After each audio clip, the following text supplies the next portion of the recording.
Hello everyone, this is Sam. Let's start fresh again with a new story or a new thought. It goes like this. There was once a king of Scotland whose name was Robert Bruce. He had need to be both brave and wise, for the times in which he lived were wild and rude. The king of England was at war with him and had led a great army into Scotland to drive him out of the land. Battle after battle had been fought. 6 times had Bruce led his brave little army against his foes, and 6 times had his men been beaten and driven into flight.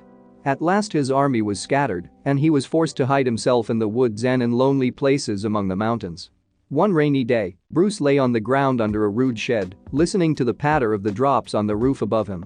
He was tired and sick at heart and ready to give up all hope. It seemed to him that there was no use for him to try to do anything more. As he lay thinking, he saw a spider over his head, making ready to weave her web. He watched her as she toiled slowly and with great care. 6 times she tried to throw her frail thread from one beam to another, and 6 times it fell short. "Poor thing," said Bruce.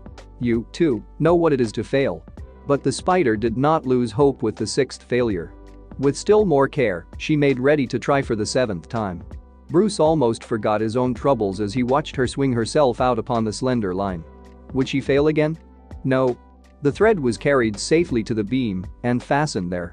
"I, too, will try a 7th time," cried Bruce. He arose and called his men together. He told them of his plans and sent them out with messages of cheer to his disheartened people. Soon there was an army of brave Scotchmen around him. Another battle was fought, and the King of England was glad to go back into his own country. I have heard it said that, after that day, no one by the name of Bruce would ever hurt a spider.